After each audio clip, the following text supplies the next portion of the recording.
Okay. All right, so good afternoon, everybody. Good morning. It's still morning for about another 40 minutes. I'm Sean Ward. I am the founder and CEO of the East Cleveland Growth Association. So I'll just give you a quick background on us for those of you who haven't heard of us. And hopefully we'll get a bigger crowd. But regardless, you know, it doesn't matter to us if only one person is here because we think we have an important message. And we appreciate the fact that you all took time out of your day to hear our message. So, East Cleveland Growth Association is a community development corporation. We've been in existence since 2018. We were incorporated in March of 2018. And our goal is the economic development and revitalization of the city of East Cleveland. From a complete holistic perspective, right? We want to solidify and strengthen the tax base. We want to bring higher paying jobs into the city so that higher taxes are being paid to the city. We want to bring in training programs, mentorships, so that the citizens of East Cleveland can take advantage of these changes that we want to bring to the city. We want full participation. But we also have to come to the realization that we can't do it alone with just the people in East Cleveland today. We have to welcome other people and other entities into the community to make the community thrive. And we can't be fearful of that. We can't be afraid to open our community to other people because it's our job to make sure that through these changes, no one is displaced. This is not, listen, gentrification is a scary word, right? And people always use that as an excuse to resist change. The problem is, gentrification is not what Furious Styles said gentrification was in Boys in the Hood. It is not moving white people in and moving black people out. That is not gentrification. Gentrification simply means a middle-class mindset. That's it. And that's not driven by race. It's driven by economics, right? The common message, the common color for us is green. So, that's the East Cleveland Growth Association. We've been around. We aren't going anywhere. And this is the first in a series of community meetings we want to have so that we can work on a plan together. Today, I'm going to turn the program over to Lydia Harrison, who is a master's degree candidate, but she's also an architectural designer. And she and I partnered just initially just to kind of help her with a school project, and just through our discussions, there's real synergy between what she wants to do and what we want to do. And so, you know, now, as far as we're concerned, Lydia is part of the team. And we've got a lot of work that we've got coming up that Lydia is going to be instrumental in. And she's already familiar with community. She's already made her mark doing some work in other areas around Northeast Ohio. And without further ado, I'm going to turn it over to Lydia. Yeah, so I'm just going to skip through here just to humanize myself a bit, let you know who I am. And thank you, Sean, and thank you, Curtis, back there. For welcoming me into this community. And so I originally started out as a hospitality designer in Pittsburgh, Pennsylvania. The company I was working with asked me to move back to Cleveland to start working on public works projects. And so my goal on public works projects was as a project designer mostly, but also as a community engagement personnel. So I would set up engagement sessions similar to this, mostly based on projects. So this is kind of my first holistic approach to master planning, but we would mostly focus on government buildings in K-12 and higher ed. So I've worked on Willoughby East Lake schools. I did the Euclid high school project. I was a designer and community personnel on that project. I worked on the Geauga County Commissioners buildings going in over by their library. So I've done a bit of public works publicly funded development projects, and I've since moved away from kind of public works, and now I work as a private works designer, mostly working with developers. So I kind of have a little bit of background in both areas, and so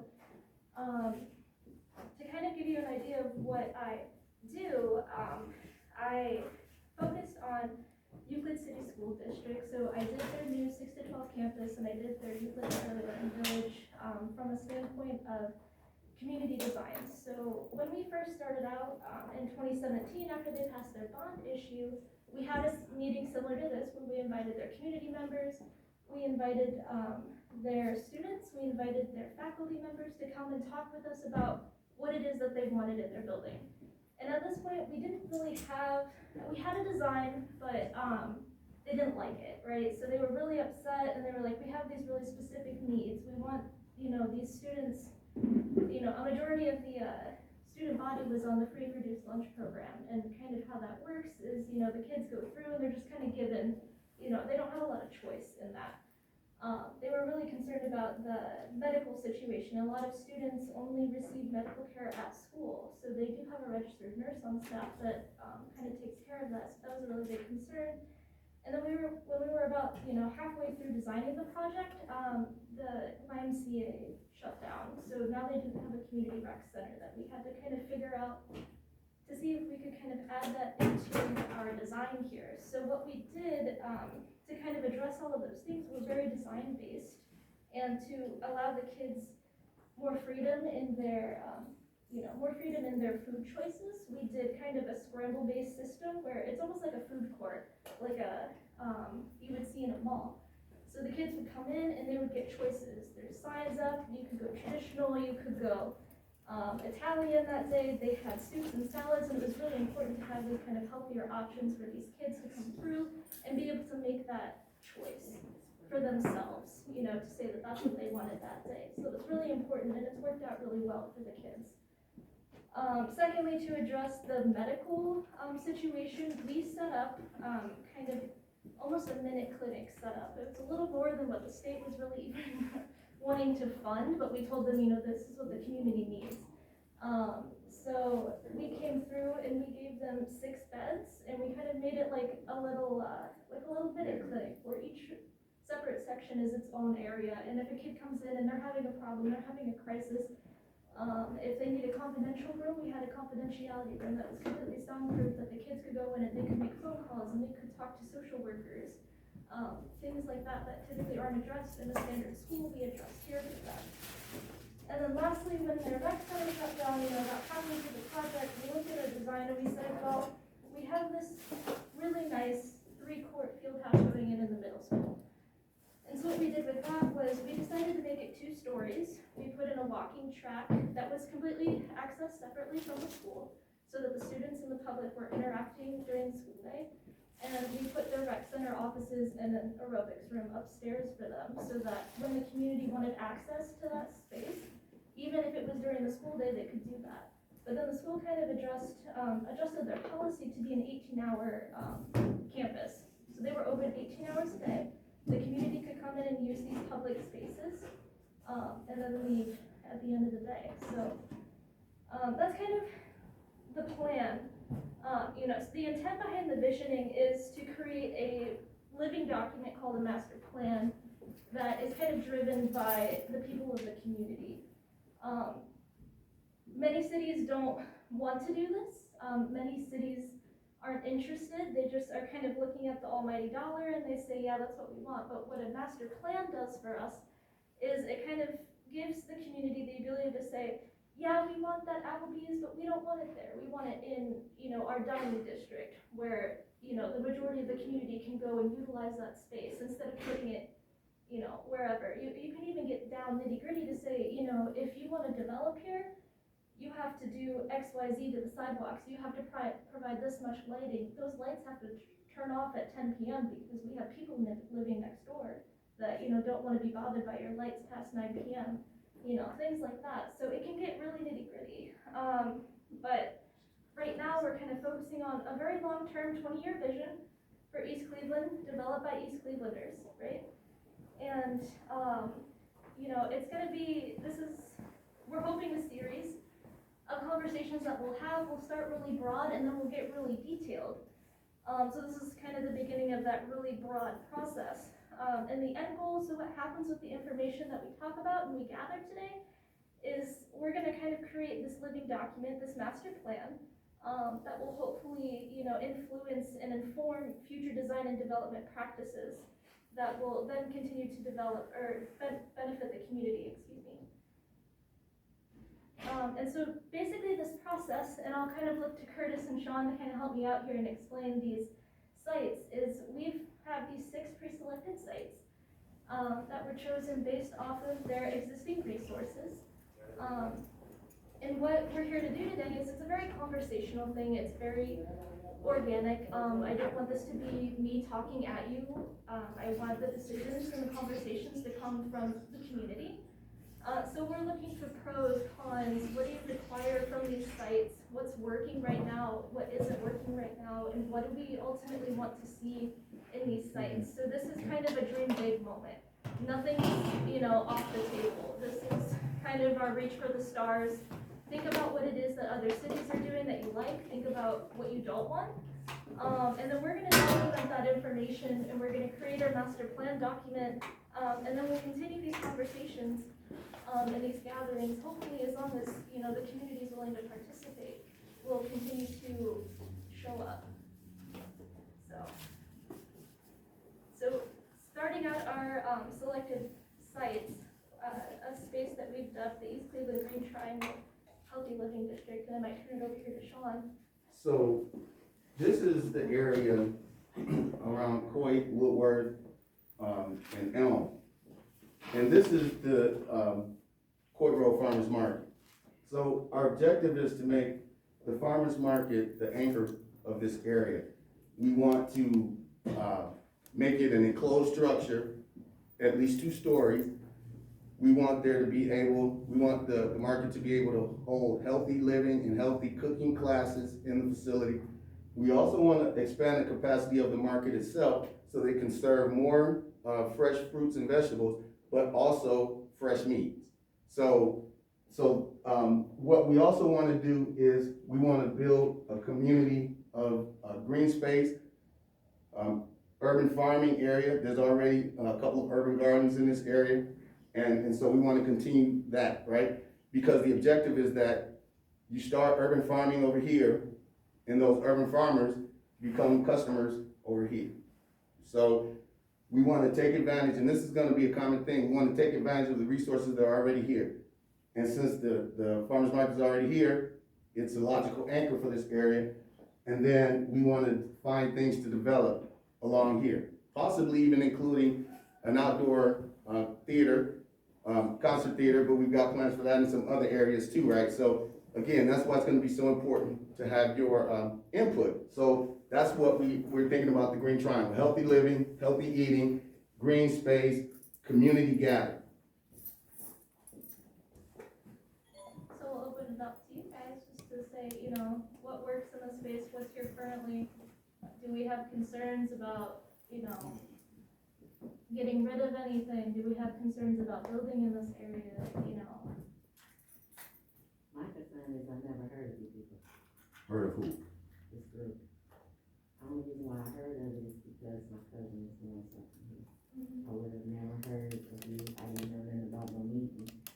How come y'all are not broadcasting, or I hear all the dirt in East Cleveland, but I never hear nothing about, and I live in East Cleveland. I never hear nothing about the things that you guys want to do to East Cleveland. Are you on social media or anything? I'm on Facebook right now, I'm on there all the time. I've never East seen Cleveland Growth y'all- Association has a page. We have a I don't wanna have website. to look for you guys, I want you to. If we don't, I don't look for people. okay, I don't want to get us off target, but you have to understand that we don't know that we're being looked for, right? And so that's why we put ourselves out there. We advertised this meeting all over social media. Curtis and I actually went out in the community and handed flyers out. I didn't get it. We didn't see you. I don't walk, that's what I'm saying, I don't walk East Cleveland, put it on my mailbox, I didn't know. We can't go and start putting stuff on people's houses like that, right? We're not allowed to do that kind of thing, so we can't just go and start stuffing.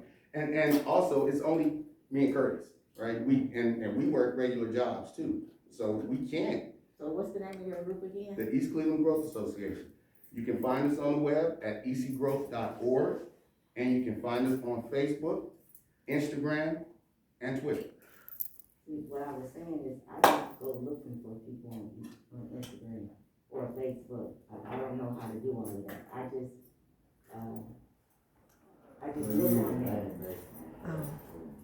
Yeah, I just look on Facebook. I don't see what other people are doing. Right, I don't and go look on there. If you're not my friend, I don't go looking for different things. and it's right, and that kind of works both ways, right? We don't know you either, so we don't know to try to connect with you personally. What we can do for you specifically, this is what we're gonna do for you specifically. Before we leave here today, I'm going to show you how to friend East Cleveland Group Association. How to like our How to page, like our page, Yeah. how to how to find get to our our page. website, and you can Right. see everything. Like this event is posted on our website. This event is posted on our webpage. It's also posted on Twitter, Instagram, Nextdoor. So we posted it. Shaw High. And I'm On gonna the get your Shanghai email News. address so that you will get personal emails from me every time you have an event or every time you have information. That's what I'm saying. That's what I'm gonna do. I get all the bad stuff. I hear all the gossip. That be inside my door. Well, that's- You're right, and that's- I don't wanna see that. No, and that's what I'm saying. and that's I what don't we're wanna see that. I absolutely. wanna see the good things And that these that's why we're here today. And that's why we're here. And we, before the pandemic, we had regular monthly meetings at the Salvation Army every third Saturday, right? So, and we advertised that, right? And so I'm sorry that you missed it, right? Definitely, because I appreciate that you think that this is worth your time and your effort.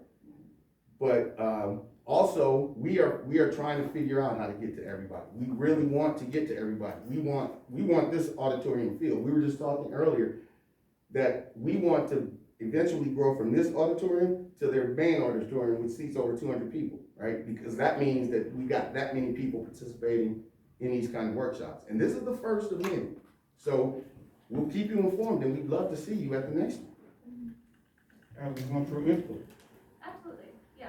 And I think a lot of this, like you said, I don't live in East Cleveland. I work over on Prospect. You know, I live 40 minutes away. Like, I looked into this because, like Sean mentioned, I'm going through my master's right now. I focused my thesis on social justice, basically. And so I kind of looked at all the surrounding cities, you know, and kind of looked at East Cleveland. I said, well, why is East Cleveland struggling so much? Where all these surrounding cities are creating all these developments and they're bringing in revenue and they're bringing in population. And what's going on in East Cleveland, why is that not, you know, trickling in or trickling down or however that works? And I think a lot of it is like a systemic thing. Like you said, all you hear about East Cleveland is all the negative stuff that happens. And, you know, some of it doesn't even, we've talked about this a lot, some of this crime and stuff that ends up in here doesn't even originate in East Cleveland. It comes from outside and they just end up here, and then, you know, what goes on that newspaper, East Cleveland. Yeah. So I think that's kind of not the overarching goal of this, but I think an extension of these processes is that we want to get the more positive stuff, more publicity than all this negative stuff that keeps coming up. Because, you know, the negative stuff gets views, whereas, you know, who wants to hear about, you know, Sean and Lydia and Curtis holding a event in the... Right, there's nothing sexy about that, right? Nothing, Right, you know, right, no, yeah. no high-speed chases or anything like that, right? yeah. So not it's hard to get an noise. audience, as you see, right? But if you go out and you tell a few people that this was worth your time, and that the next time they have that, you should really come and hear what they have to say, then we'll have 5 more people next time, maybe. And then if everyone does that, you know, and this word of mouth, you know, word of mouth will always be the best advertising. Yeah. Always. And so our hope is that if you appreciate what we're saying to you today, that you'll carry this message forward. And that's the partnership that we need to build with the community. And like Lydia said when we started, we don't want to talk at you. We want a dialogue. So right now the question on the floor is, for instance, what would you like to see happen with this area? If you say to us, for instance, we don't want that there, then that scraps that whole plan, right? Why would we continue to develop there when the community has told us that that's not what they want, right? That becomes then a defeatist activity.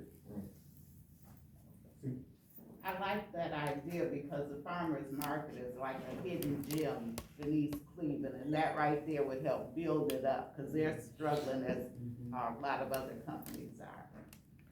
As someone who lives in Cleveland Heights, just up the hill, I would go to this more often if it offered that kind of, those combination of amenities. And think about this too, right? Not only do we service East Cleveland, we service part of the Collinwood area and part of the Glenville area, right? And so we're increasing the market, right? And that's bringing more money, more revenue into our community.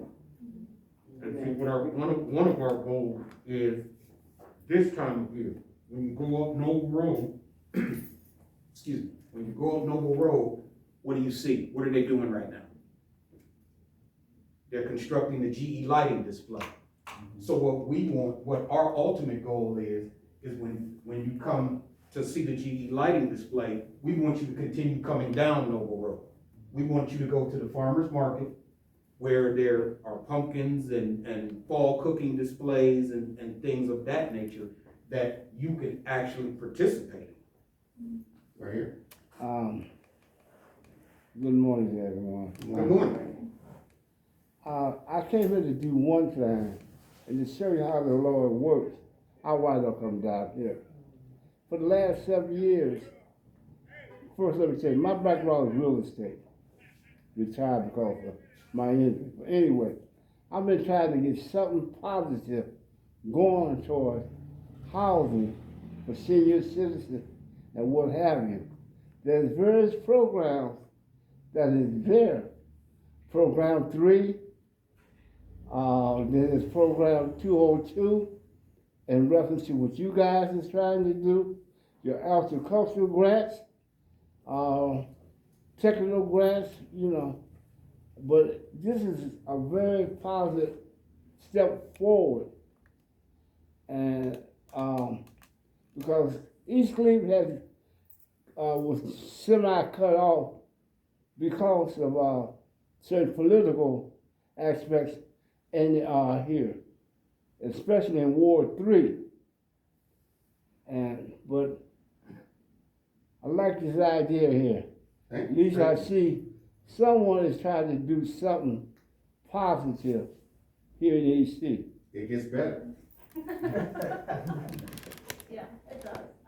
Does anybody else have any comments on this? I wanna be, cognizant of everybody's time this morning. A thought I have is a possible circulator that brings people from the immediate area around it to it. Actually, we have met with RTA, and when this project gets off the ground, RTA will have a circulator from Windermere down Euclid Avenue to Noble Road, and the circulator will run every 15 minutes. Shuttle will run every 15 minutes from Windermere to the farmer's market along Euclid Avenue. As we talk about these other districts, you'll see how all this ties together, right? These are not, These are not Silos, silos, right? these are not siloed, it's not one-offs. We tie the theme together. right?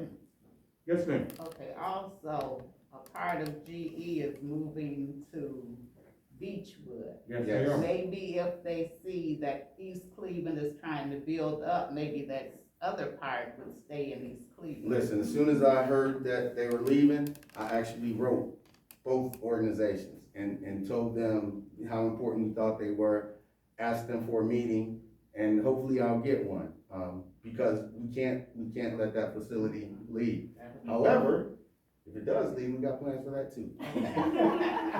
Very good. Exactly. Always gotta back up. Very good. Exactly. Always gotta back up, yeah. So that's one of 6 sites. Our second site that we were kind of looking at was the East Cleveland, Hotel and Dining District, and again, I just want to reiterate, these are not like sites that we're mowing over and we're just gonna completely redevelop. I think we're looking to take the existing resources that are there and we're trying to build them up and make them better.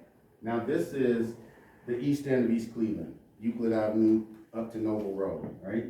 And so what we wanna do, and here's GE Light in Needle Park. Our goal is to actually build a hotel around the Euclid, and Noble corner that runs up to Needle Park, right? So it'll end up across the street from the school and right at Neela, so that when Neela visitors come, they have a place to stay. The other thing that does is it gives people a place to stay in the eastern suburbs. They don't have to drive all the way out to Beechwood, right? And it'll be on the bus line. Now, there are already some food places here, more fast food though. Our goal here is to make this more of a sit-down dining area, along the lines of what Andres Decker is trying to do here, right? So our goal is to kind of change this from a fast food area to more of a fine dining area. But not to fear, we've got plans for the fast food places that are already here as well. Yeah. Now, the hotel project that we're working on, it is a $216 million project. It is 8 floors. The first 4 floors will be hotel space. The top 4 floors will be condos, 2 and 3 bedrooms. It'll have a rooftop bar, and it'll have a full fitness center. He likes the 9, and so that's what he wants to mark. Actually, it won't be the 9, it'll be the 8.5. It'll be right here in this clip. So now we'll open it up. Yeah, absolutely, yeah, please, again, like I said, and just to reiterate one more time, this is not a gentrification effort. I know everybody's really afraid of that term, and that's why I think these kind of community meetings are really important, is to prevent something like gentrification from happening or pushing anybody out that lives here and, you know, can benefit from these items. So if anybody has any concerns about the location, the height of the building, I know we want that 9, but maybe that's too tall for the area, you know? So things like that, you know, people, if anybody lives over there, do have any concerns. I also wanted to mention, I think this area was selected because of how it touches the adjacent communities. Right. And we're trying to bring those outside dollars into East Cleveland, which is very important for that economic stimulation. Cleveland Heights, South Euclid, Lynnhurst. Those people right now, they have to go all the way out to Mayfield, have to go all the way out to Beechwood, if they want to stay. There's some spots out in Euclid as well, but we want to bring some of that revenue into East Cleveland. Mm-hmm. We've got the end of the rapid line here. We are such a convenience. But once you get here and you get off that train, there's nothing else to do but get on another train and go somewhere else. We're trying to stop that, right? We want, when you get off the train here, there's gonna be something for you to do here. What we wanna do, go ahead, man. I was gonna say, he said we have the end of the rapid line here, Windermere, but if I'm not mistaken, I think they're trying to make it out to Euclid. Well, Yeah, but they're trying to jump East Cleveland. It's gonna, what they wanna do, what RTA wants to do is take the train all the way out to Minot. They wanna take it all the way out to 615, is what that's their ultimate goal. But right now, it ends at Windermere. And what we wanna do is we wanna be able to circulate those outside dollars, because as Sean said, what people do when they get off the train is they run and they get on the 37, the 41, the 28, they're trying to get out of here as quick as they can. What we wanna do is give them things in East Cleveland that they can do. You know how many people used to catch the bus to go up to Random Mall? I don't know how many of you guys remember that. Saturday, I spent my whole Saturday at Randall Mall. All I needed was bus fare. That's it. That's it. You ain't even have to have no money to do nothing once you got there. Maybe a pencil and some paper. I was gonna say 10. But you know, why can't East Cleveland have something like that? Why can't we be a destination location, right? And that's what this is all about. See, what the East Cleveland, when Sean and I got started with this, Sean called me and I didn't know Sean. Sean and my sister were classmates. I didn't know Sean because I'm older than Sean by a considerable bit. But it's the East Cleveland thing that you gotta know. When he called me and said, this is what I wanna do, I said, okay. This is what you wanna do, I got you. Okay? That's the spirit of East Cleveland. That's what we wanna bring back. And that was a few years ago. Mhm. Cause I said, we need a development corporation, like Glenville has, like Yeah, Concord has, and- like Fairfax has. Well, one of the things that I would recommend is that because of, that particular property around Neela going north is beautiful.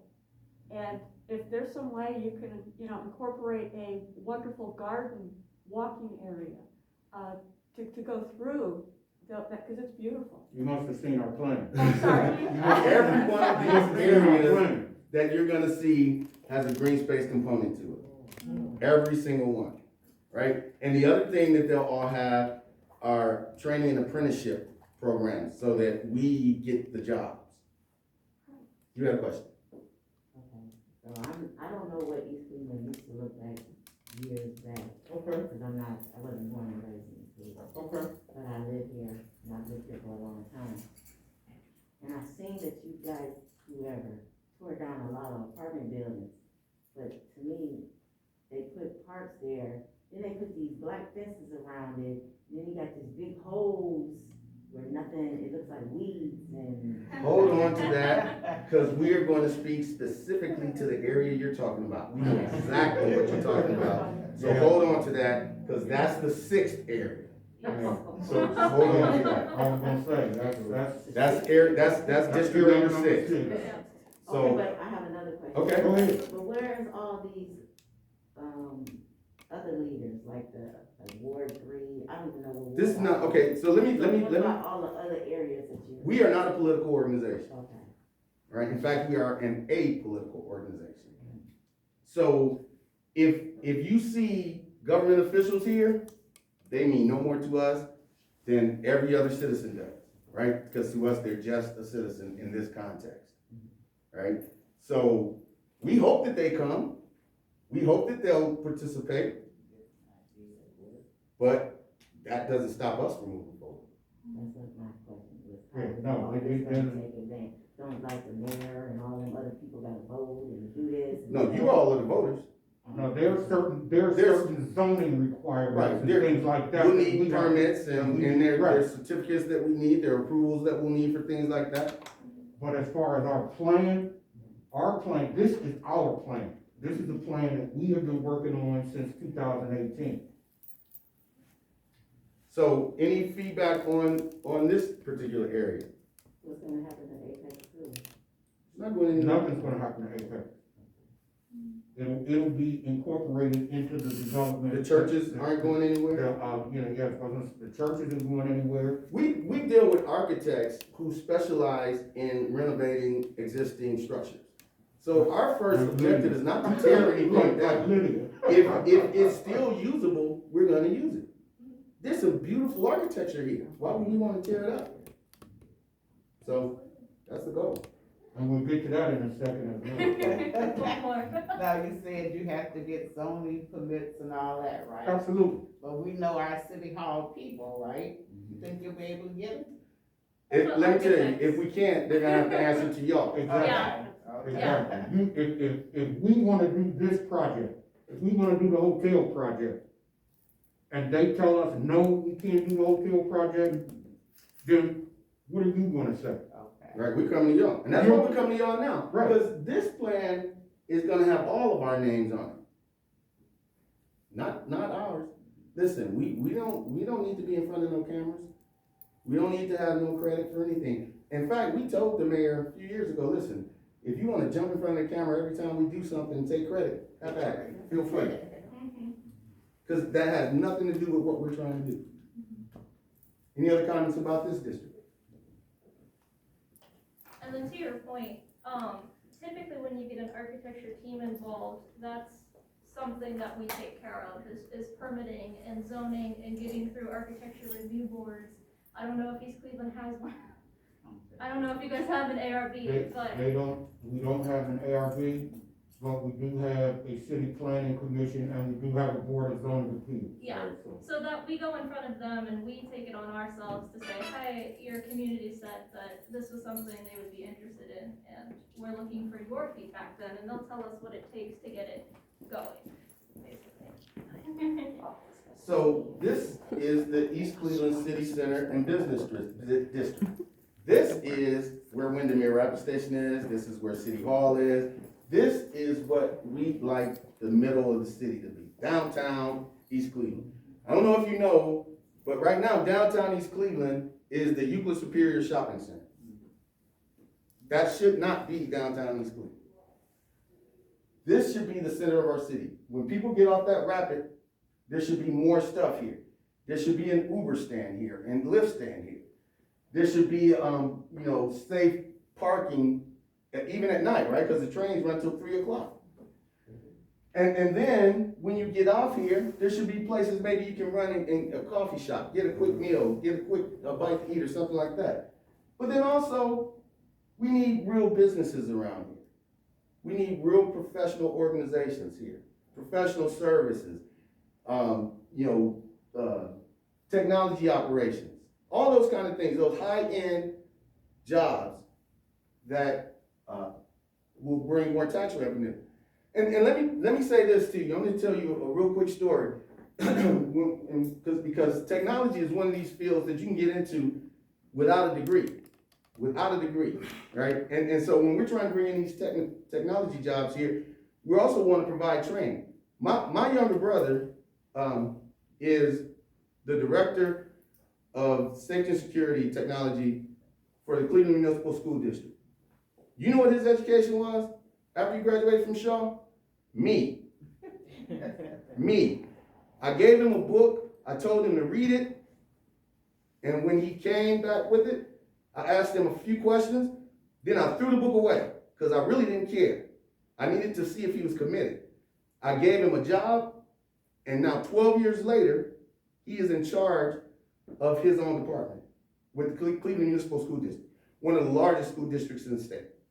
So I say that to say that people can get these jobs that we want to bring here. It's not how you start, it's how you finish.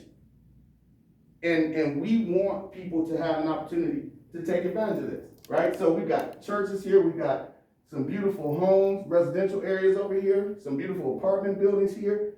We want to highlight the city. When you get off the rapid station, right off the train here, we want you to feel like you're in a safe space and that there's something waiting there for you, something to do. If you gotta wait for the next train, if you gotta wait for somebody to come pick you up, we don't want you pacing around because you're nervous, because you think something's gonna happen. We want you relaxed, we want you comfortable, we want you safe. And see, part of planning is why this area is so not so good now. When you get off the train here, this is the shopping center. What do you see when you get off the train? You see the back of the shopping center.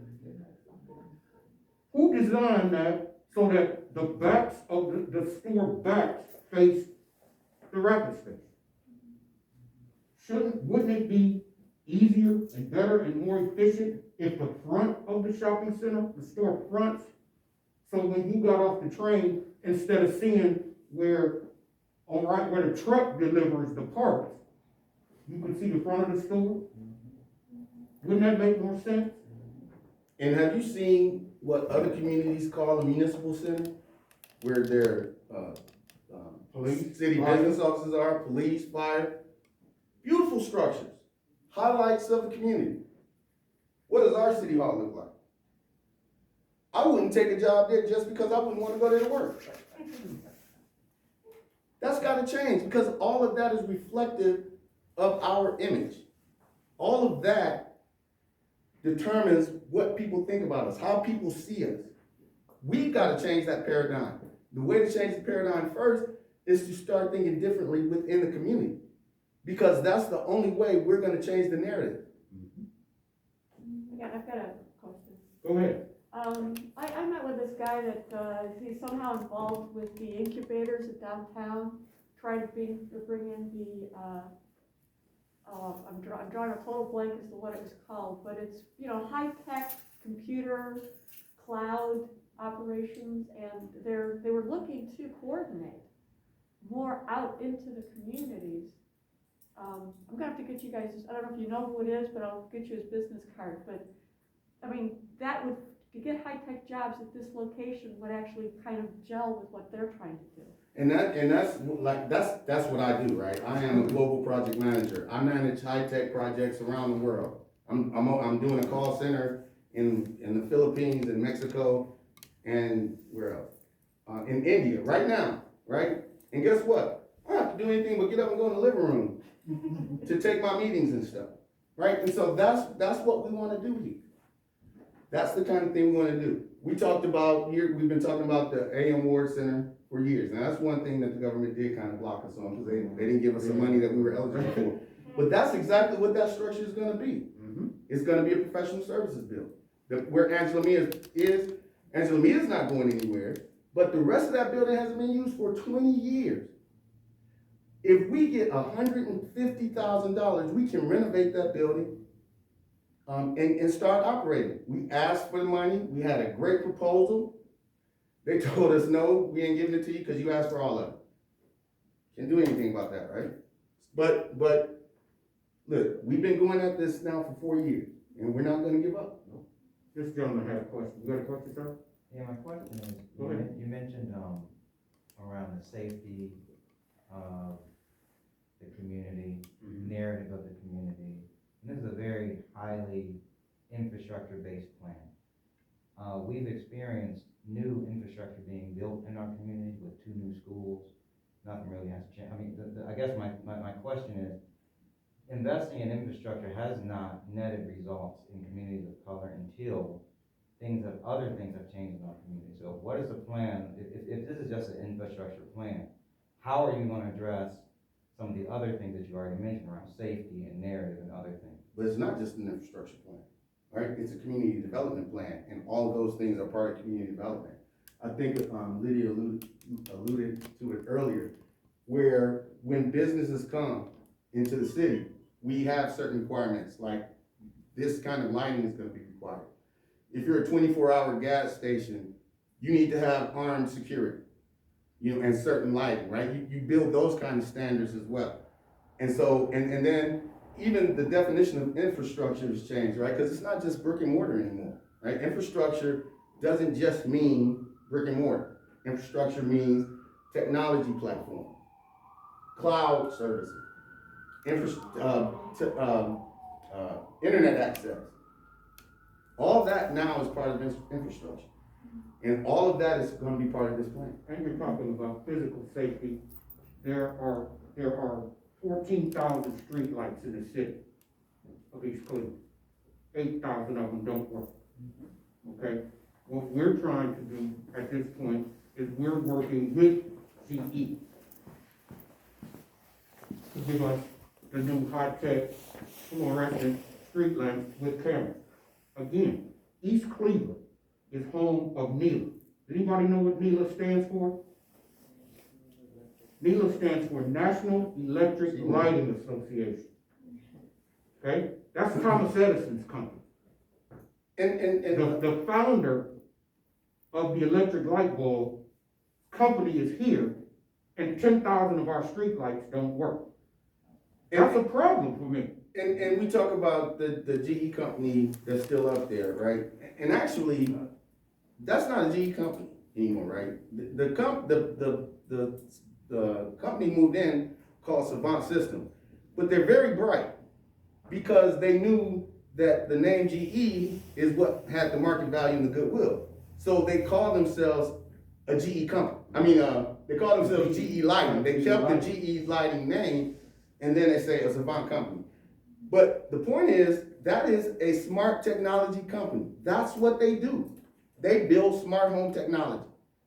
That is a perfect marriage between what we're trying to do and what they do. And who knows, maybe we can help, build a model home and they can donate some of the technology and some of the money, right? If there's a reason for them to stay, they'll stay. But there's gotta be a reason, right? And we're trying to give not only these businesses a reason to stay, but you all a reason to stay. Right. And we're trying to give other businesses and other people a reason to come. Right. Our investment is not just in building. Our investment is in people. All right, any comments about this district? Questions, comments, concerns? what would make you feel welcomed when you come into East Cleveland?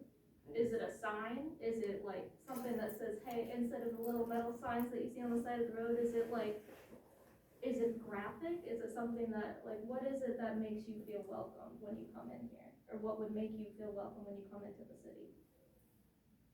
I think most people would want to just be safe, Safe. knowing that they, because I got people friends who don't want to come down here to stay. And even though I tell them, it's not East Cleveland, it's not East Cleveland, it's the people that from outside that come in that make us unsafe or they make you feel that way. It's just the part of being safe. Yeah. Anything else? And we'll come back for more discussion, as we go through these things, but, we'll show you the next, district. So this is what we deem the East Cleveland Arts and Entertainment District. This is where we are right now, right? The library is here, it already has a theater, East Cleveland Community Theater's across the street, that old Methodist church over there, trying to become an entertainment complex, Bill Cat Piano is in this area. But here's the other thing. This area is a straight shot to Playhouse Square. Why wouldn't we build a caring-like community here, a junior Playhouse Square, here in East Cleveland? It's on the same bus line, the same transit line.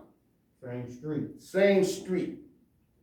Why can't we do that here? Why can't we host live performances here, jazz concert? The library already does it, right? The library already hosts live musical performances here. Why can't we grow that? So that's what we see this district becoming, arts and entertainment. And again, it is taking advantage of resources that are already here.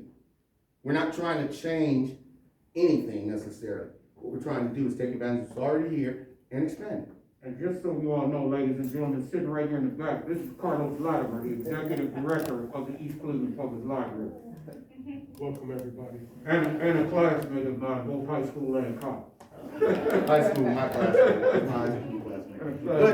But that's part of the connection, right? Because Carlos has been and his team have been very accommodating to us, right? This is our first meeting here, but it certainly won't be our last. All right, and so any feedback about this? Yes, ma'am. Go I ahead. like the idea of the art system, that, what's that building, the The East theater? Cleveland Community Theater. We are, Used to have beautiful plays up there. I think the last one, they had a Jewish play in well, there. that's gonna happen again. Yeah, cause I like the library, once they get they get a grant or something to remodel this, Yes. or something. That's what the theater needs, to a grant or somebody to get together and try to. Actually, get we together. have formed partnerships with both Caramoo and Tri-C. Thank you. So we're going to be, getting with the existing board of the East Cleveland Community Theater, and we're gonna get in there and Lydia's gonna come in and we're gonna look at how we can renovate that facility to, get it back to its former glory. And just to throw this out here, we are in the process of negotiating with some live entertainment, live acts, because we want to do a fundraiser to renovate that building, and we want to do a live jazz concert, and we want to feature some of East Cleveland's own musicians in that concert. So that's part of the plan. Now, and I'll just say this real quick. Each of these districts, the way we're going to start things off is we're going to look for what we call quick win projects. Things that we can do right now. There's this concept in technology called the MVP. And it's not the most valuable person or valuable player. It is the most viable product. What that means is, what is the smallest thing that we can give you that will provide value right now? And then we can grow on it. So each of these districts will have an MVP project, a quick win, so that we can start to show change, that we can start to show progress, and hopefully we can start to get people to give us more money so we can do more things. Any other questions, comments about that area?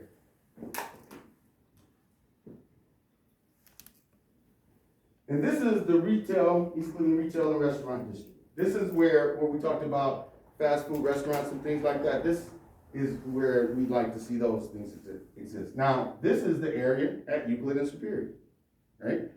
And again, you already have the shopping plazas there. You already have some fast food joints there. You can extend this district both north and south on Superior, so that you're going up in the heights and that you're going down closer to Cleveland. So that again, you can take advantage of building relationships between border communities. And there's just no limit to the kind of things that can go on here, right? And of course, residential streets align all of these areas, right? And so there are already people here. We want to renovate some of these homes. We want to build new homes. But here's the real reason behind these 5 districts.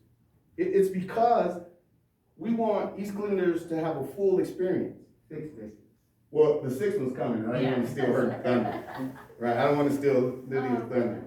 But the 6 districts all provide something different so that you can experience the whole community. You can enjoy the whole city. And you're kind of forced to move around through the city, right? You can't just get comfortable in your neighborhood. If you really want to experience the city, you got to get out. But you're going to be able to walk. You're going to be able to bike. You're going to be able to drive. So that's the East Cleveland Retail and Restaurant District. Right now, that's what it is already, basically, right? But we want to spruce it up a bit. You know, get some, maybe that's where the Applebee's goes, or, you know, something, the light dining establishments, right? So any questions, comments about that district? You guys like those ideas? You think there's some value in that? All right, so now I'm going to turn over to Lydia for the 6th district. Yeah. Because this is her vision. This is her project, right? And this is her vision, so.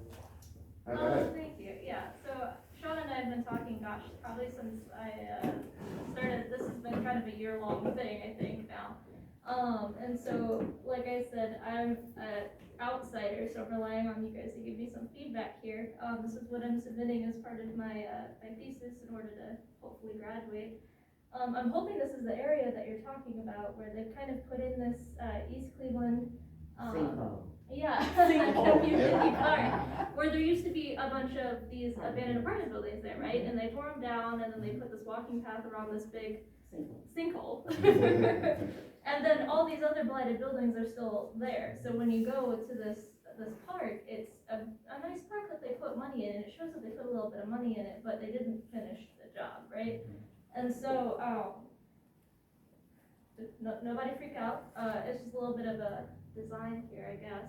And so I guess what I saw here was you have a really nice resource that already exists that, you know, the city put a bit of money into to get rid of those buildings and kind of, you know, put these picnic areas in, and they gave it their best shot, right? But I feel like they could probably do just a little more. And I think that what that might require is creating and kind of expanding that walkable area. And maybe you're putting things in like, maybe these are condos, maybe they're restaurants, and, you know, whatever you want to be. It's whatever you want it to be. It's completely undefined. But the way that these buildings are laid out are based off of the existing buildings that were kind of already there in shape and scale. And even if we couldn't reutilize any of those buildings, architects love reusing stuff because then we don't gotta pay for new stuff, right? Even if those buildings can't be saved and we can't save those nice architectural features like the old brickwork, or maybe we can't save, you know, cornices or anything like that, maybe we can reuse them, maybe we can emulate it, you know, things like that. So this is kind of that it's Chapman area, the Chapman Road area, over there. Page Weimar. Yeah. Page Weimar Chapman. Yeah, That area that you're talking about, right? Yeah. Because it's a nice little park, but it's surrounded by abandoned buildings. So how safe would that be for children to play in, for instance, right? Yeah. But if you have the quote right there, you call it a park. You have the walks in there, but if you get rid of the abandoned buildings or you spruce them up or something, do put a park there, but we have a lot of kids. Sure. These playgrounds, but where do they go? Where did these kids go? And that's the point too, right? Yeah. You gotta have activities for the kids as well, right? You gotta make this a family-friendly community. They don't have the community center, that's closed down. I don't know why, but it's closed down. No, there's a plan for that too. Okay, There's, But- there's. We have a plan for everything. You know, I'm saying, we have plans for everything. But- We've been at this for a long time. but, okay, the sinkhole, instead of making that fence around there, they made that park where you can walk through. They should have put a playground there for the Actually, kids it's to not a play. sinkhole, it's a retention basin. The city didn't do that. That was done by the Northeast Regional Sewer District. Oh. And they put several in the city. Yes, And what did. they are retention basins for water runoff. What happened 5 years ago, 8 years ago now, the city was under a federal consent decree to clean up Lake Erie. Lake Erie has to be cleaned up. There was too much wastewater going into Lake Erie. So the county and the state of Ohio were under federal consent decree to clean that up. So the plan came, and there were several community meetings about it. The Northeast Regional Sewer District has 3 different retention basins here in East Cleveland. There's one on 2nd Avenue off of Hayden, there's one on Mayfair and Hayden, and then there's this one right here. Okay, and that's where they catch wastewater from south of the county so that the lake isn't as polluted. So they're not sinkholes. That's That's what it looks like. I understand. And perception is reality, right? If that's how you see it, that's how Right, you and see it. It's like what you're telling me is they just took it and upon them and just dumped, they're making these holes and making East Cleveland look bad. But if you drive anywhere else, like, she lives in Cleveland Heights. Cleveland Heights has a beautiful park. But why do I have to leave my city to go up to Cleveland Heights with my kids and grandkids so they can play in the park when I live in East Cleveland?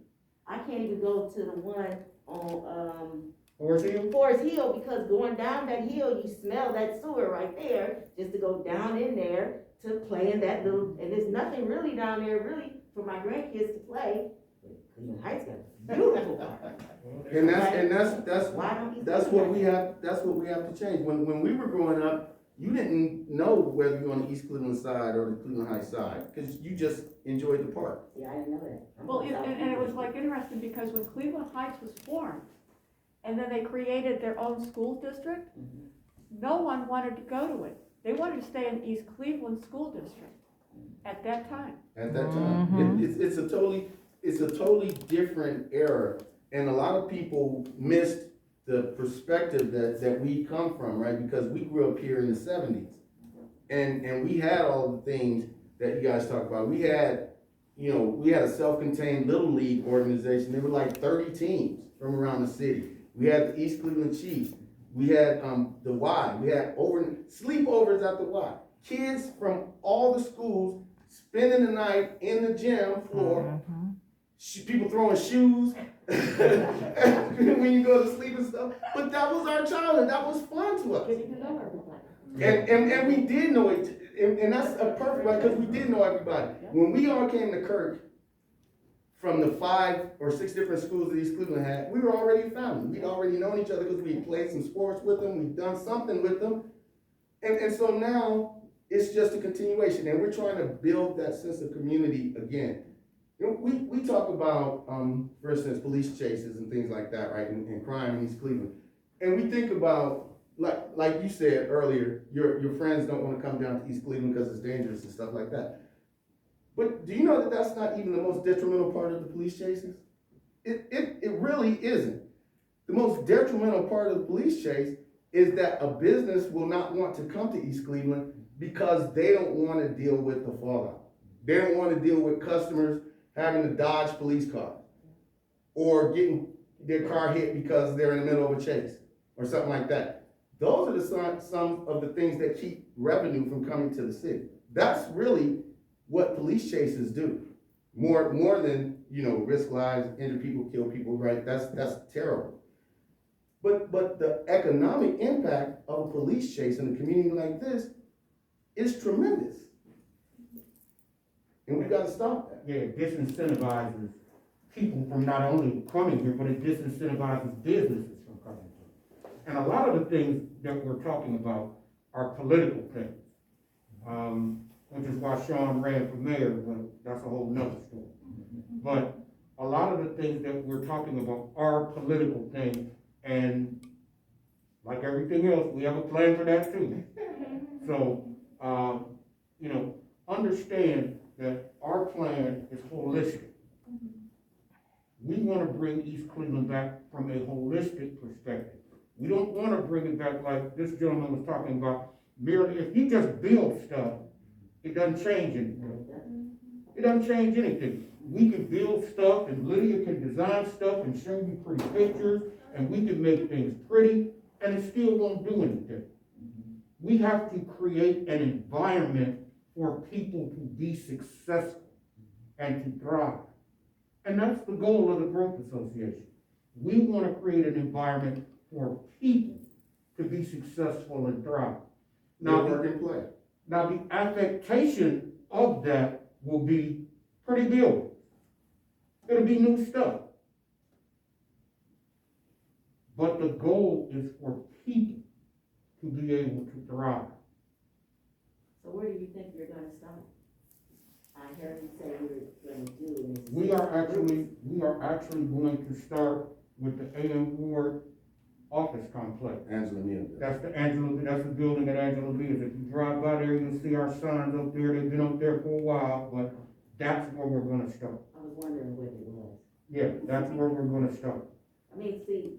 And we're gonna turn the old You Julie. putting signs up, that's not telling you what you are. Like, there's a sign over by, Family Dollar. That building that used to be a club, I didn't know what that was. And then some lady I happened to be outside and she coming down the street. Coming down my street talking about, come to the meeting, come to the drug rehab, come to the drug rehab. And I'm like, well, what drug rehab? It's a class, and you do different things. And I said, well, where is that at? She said it was in East Cleveland. I said, no, you're not. She said, yes, we are. We're right next door to Family Dollar on Euclid. And I said, that's what that building is? But let me ask you, know that. let me ask a cool question, right? When you saw that building and you saw that name and you didn't know what it was, did you Google it? And if you saw our building, if you saw your sign on the Angela Neal building, it actually has our website on it. So if you Google that, if you Google East Cleveland Growth Association right now, you get our stuff. So, and I say that to say this, you make an excellent point, but that it's a two-way street, right? We don't know, we trying to figure out how best to get to you guys, so if we don't know where you are, we have to just take our best shot and hope that word gets out. But I only seen you because I was driving. And you know, when you're driving, you just say, oh, look, and just keep on going about your business. But see, that's what's gotta stop, Pull over and right? stop. That's the thing that's gotta stop. Pull over and Like, stop. we were doing, census drives every Saturday morning in the Family Dollar parking lot. We had our banners up and everything. People would blow, but they wouldn't stop. And then what happened was, Nobody would stop. well, there were some developers here from Atlanta, and they were driving down Euclid Avenue. They stopped. And they saw it, and they stopped. And they pulled into Family Dollar's parking lot, and they said, look, man, we just saw it, and we developed a relationship with those people just from them, because they took the time to stop. So now you know us, right? And if someone says something about us, you know, we would hope that you'd have something good to say about this experience. Well, I'm gonna tell you, I saw y'all too, and I just said, oh, excuse my language, some more bullshit. See? Well, But that's what happened. But I'm being honest. but that's what Yeah. happened. Yeah. No, you good. So You now good. I know that, because I live in East Cleveland. We own our home. Well, I know we're not going anywhere, because he says, we own, right? I want to go and pay rent and mortgage somewhere else. I own my own. So I see, if y'all gonna do something, I'm gonna say, So now you know. I know. Now that you took the chance and you took the time, now that you see. I got it's- up on my bed on Saturday, Right, normally right. I wanna stay in my bed on Saturday, because that's my day off. Well, see, now you see it's not the same old bullshit, Let right? me tell you how much of a sacrifice I was willing to make. When I scheduled this meeting, I had no idea that Ohio State was gonna play at 7:30. Oh, Yeah. I scheduled this over an Ohio State game initially, because this was more important. Yeah. Now, luckily, the scheduling god smiled on us, and they moved the game to 7:30, so we get to do both. But seriously, though, this is too important, and so we mulled it over, when is a good time? Should we do it after work? Should we do it on a Saturday? And we'll still play with it, and then we'll get the right mix, right? But, like we said earlier, 2 people are coming, because our very first ECGA meeting, we had like 30 people. Our second one, we had 2. But the message still went out, and the meeting still lasted 2 hours. We still had content to cover, and those 2 people, they stayed, and they came back. So, we start off with what we got to work with, and then we grow it from there. And that's what we're doing now, right? We're hoping that, all of you will like what you hear. We hope you like the food we feed you, because we're gonna do that every time too. And then we hope that the next meeting will be a little bigger, and then the next one, bigger still. Well, you give me a flyer, I'll pass it out on my shirt, I don't have a problem. Excellent. Yes, ma'am. okay, a couple of things. First, the way I heard about this meeting was Facebook. Second, when they approved that drug rehab next to the dollar store, I thought it was a bad location because Shaw High School is right across the street. And those, young girls going up and down, so I think that was a bad move. Last, who approved those sinkholes in East Cleveland? I mean, was there somewhere else? The city council, the Northeast Regional Sewer District came with the plan, and your city council approved that plan. So, could they have taken it somewhere else? They could have Except not, even approved? they could have not approved the plan. Okay. That's what they could have done, but they chose to approve the plan, and now we got what we got. So since them sinkholes are there, well, whatever you wanna call them, we can't change that into like a playground? Well, they are or what they are now, they're there now, So Yeah. nothing. they're there now, there's nothing you can do about it now. Is it possible, like, create it as an open lake area with? No, because of their purpose, Yeah. because of their purpose. Yeah, so Because, I went to all of the Northeast Ohio, I went to all of their community meetings. And I voiced my vehement opposition, especially to the one by Mayfield. Because children are children.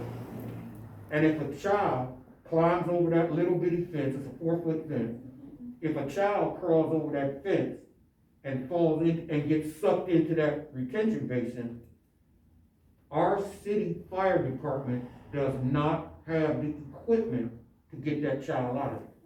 So they couldn't put nothing over it, like a fence on top We of it? asked for grates, they said they were gonna put grates there, as you see there, no Because grates. kids will be kids. So here's the thing you have to realize, right? There are 2 principles that the establishment, the powers that be, look for in East Cleveland citizens.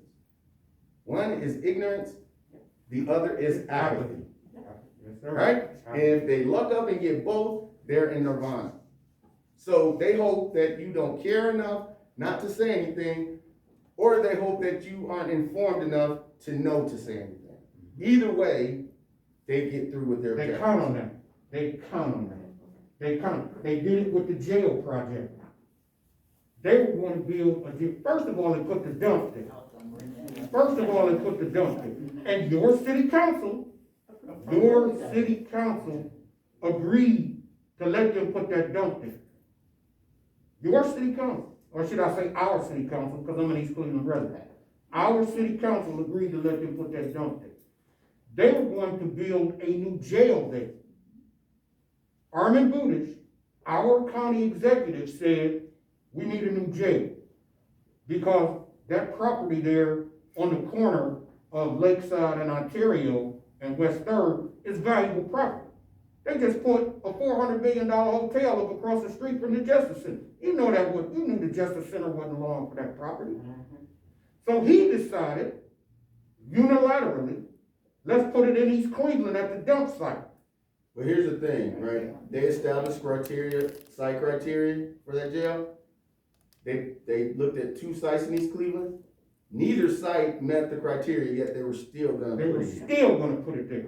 They were still gonna put it there. And until 19 News broadcast it, we wouldn't have known, because our mayor didn't tell us. Our city council, we had 2 city council members that said they didn't know. So that's why we're here, right? Because we're trying to build a partnership with everyone, right? Because we live in East Cleveland too. That's my wife back there. We live in East Cleveland.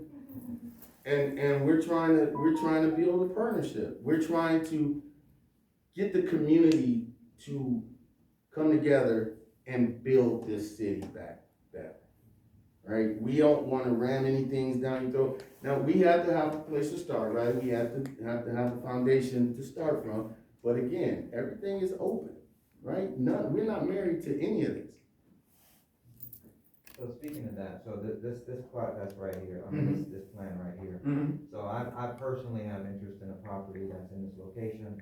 Again, thinking about how development happens in other communities that have actually affected the desires of people who are from the community, who own plots.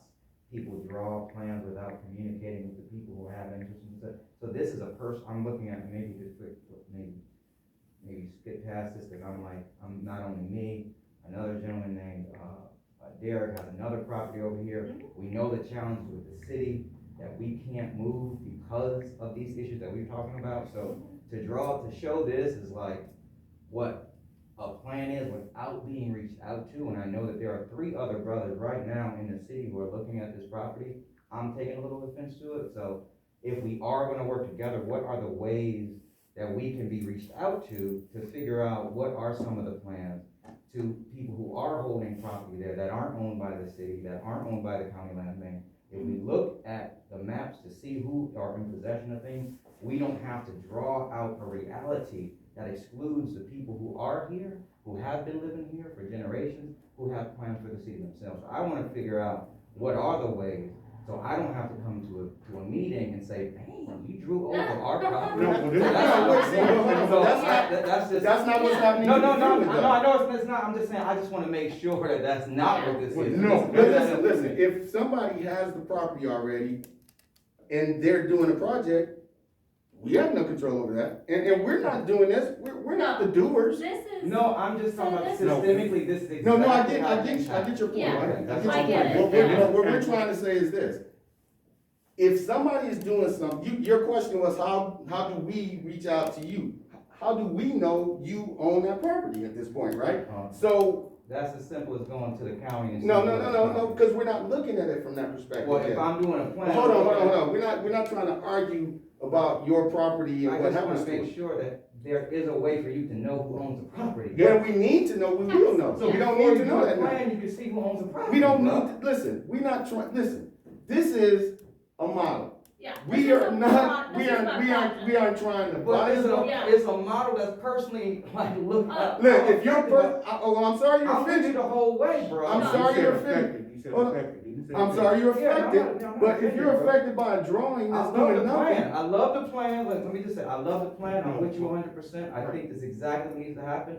You answered the question 100% properly. Like I said, it's not about infrastructure, it's about making sure that people are engaged and make sure that people can be a part of the process. That's what we've been saying all along. Exactly. So I'm agreeing with you. I love it. I appreciate it. At the same time, we cannot ignore the fact that the development that has, and you mentioned before earlier, we're not trying to gentrify, but one of the tools of gentrification is looking at a map, drawing lines around it, and excluding the voices of the people that control property. And we're not doing anything near that. But that's what that is. That's right? not what that is. And That's what you explain it to see. me. Okay, that's how you see it. Okay, So exactly. let me explain to you that it's not there, and so you don't have to continue to go back, and we don't have to continue to go back and forth. Exactly. This is a concept.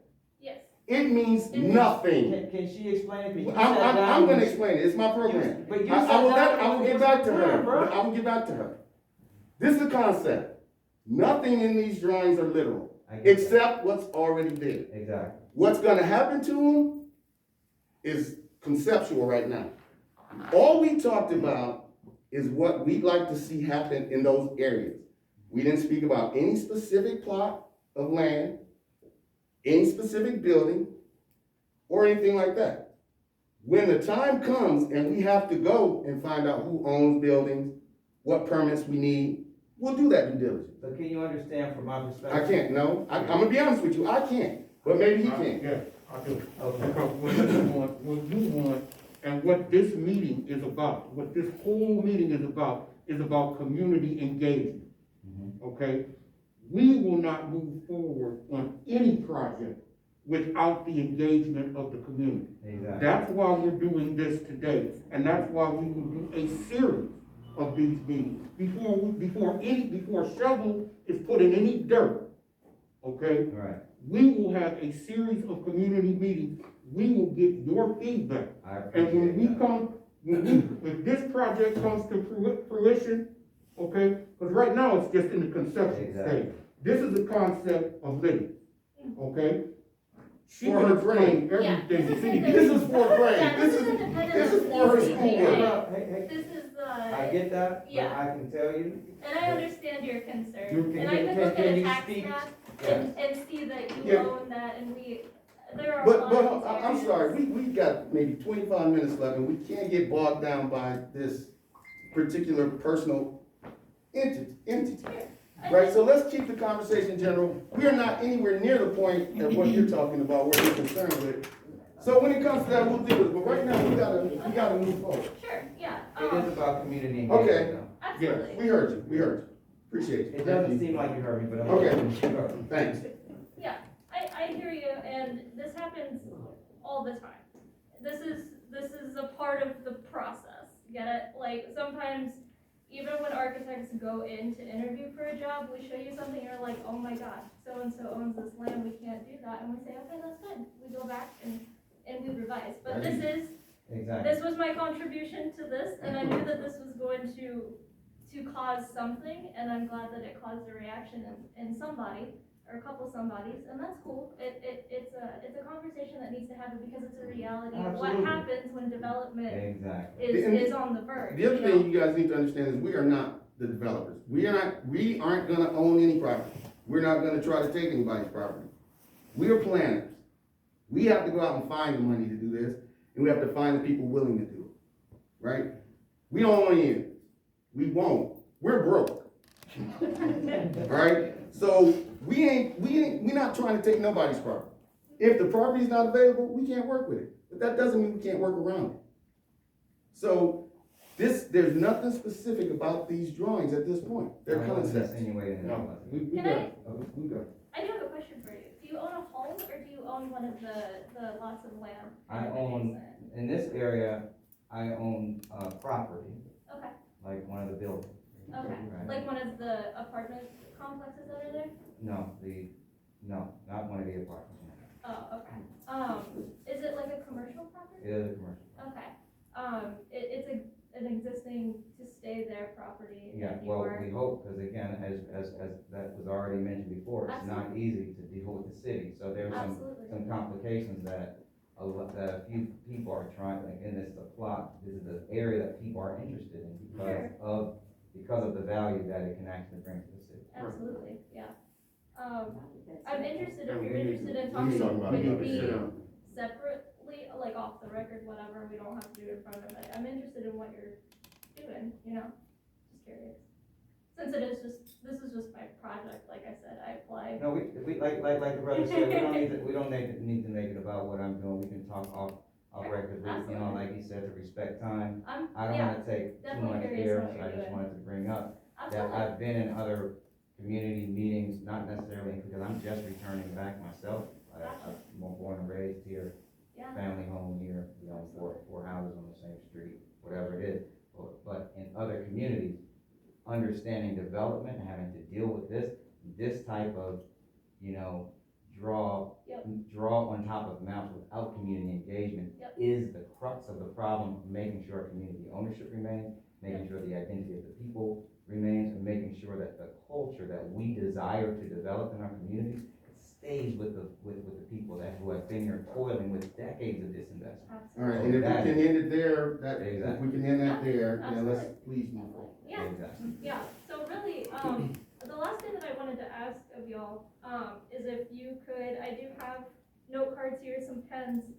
And I'm curious to know what, what is your vision, for East Cleveland? If you could sum it up in a word, 2 words, 3 words, a small sentence, whatever you wanted. If you wouldn't mind just sharing that with me on these note cards. Completely anonymous if you want to. Doesn't have to be positive, negative, whatever you want. I'm just hoping to hear, what you have to say, off the record, without anybody else listening to it, things like that. Mr. Scruggs, Yeah, may I have a pen? you sure can, dear. I Thank have you. to share pens if I didn't know how many to bring, but, yeah, I would appreciate that feedback, and that feedback goes into the master plan, even if it's just, Card, did you get a card? Yeah, yeah. Just hang real quick. I'm just curious to hear what you have to say. Thank you. And while we're doing that, I'll just, close it out. Our contact information's up there if you're interested in talking with me, or if you're interested in talking with Curtis or Sean, any further. If you're interested in any more of these, conversations, if you're willing to keep participating, bring your friends, bring your neighbors, bring your cousins, bring your sisters, we're interested in talking about it. So I wanna say thank you, and thank you, Sean and Curtis, for inviting me out here, and thank you everybody for showing up on a Saturday, we really appreciate it. So We we're appreciate gonna, your feedback. we're gonna get the food all together for you guys, and